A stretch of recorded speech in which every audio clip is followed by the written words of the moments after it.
So right అండి, next question చూద్దాం. ఏమన్నాడు ఇక్కడ? సింధు నాగరికత త్రవ్వకాలకు సంబంధించి ఈ క్రింది వాటిని జతపరచండి అన్నాడు. సో మ్యాచ్ ద ఫాలోయింగ్ అని చెప్పేసి అడుగుతున్నాడు. ఇది ప్రీవియస్ లో మనకి ఎస్ఐపిసిలో అడిగినటువంటి ప్రశ్న. చాలా number of times. One time ఏమి ఇచ్చాడు? ఏనుగు అస్థిపంజరం ఇచ్చాడు. రెండవది ఖడ్గమృగం యొక్క అస్థిపంజరం ఇచ్చాడు. మూడవది గుర్రం యొక్క అస్థిపంజరం ఇచ్చాడు.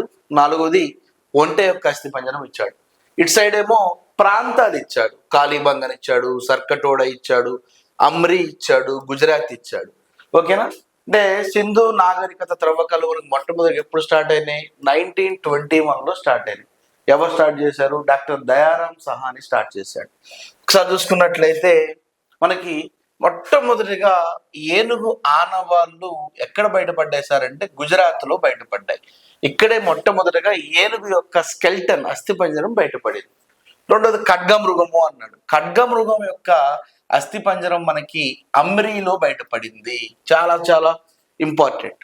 మూడోది గుర్రం యొక్క అస్థిపంజరం. చాలా వరకు సింధు నాగరికతలో గుర్రానికి సంబంధించిన ఆనవాలు లేవు అన్నారు. బట్ 1925 తర్వాత మనకి గుజరాత్ లోని గుర్రపు అస్థిపంజరము సర్కటోడా అనేటువంటి ప్రాంతంలో బయటపడింది. ఇది పడ్డాక మనకి చరిత్రకారులు చేర్చడం జరిగింది. నిజానికి సింధు ప్రజలకు గుర్రం తెలియదు అనేది మాత్రమే అంతవరకు ఉన్నది.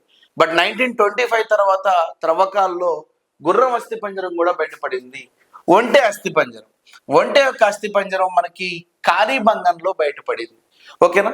సో కాబట్టి అస్థిపంజరాలు, ప్రాంతాలు, దీన్ని బట్టి పురావస్తు ఆర్కియాలజీ సర్వే ఆఫ్ ఇండియా ఏం చేస్తుంది సార్ అంటే చరిత్ర అధ్యయనం చేస్తుంది. సో A4 ఎక్కడుంది? ఇక్కడ ఉంది. A3 ఇది కాదు.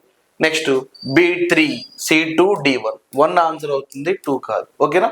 సో దీనికి సంబంధించినటువంటి విషయాలు ఇది ప్రీవియస్ లో ఎస్ఐ మెయిన్స్ లో అడిగినటువంటి ప్రశ్న. Okay, thank you.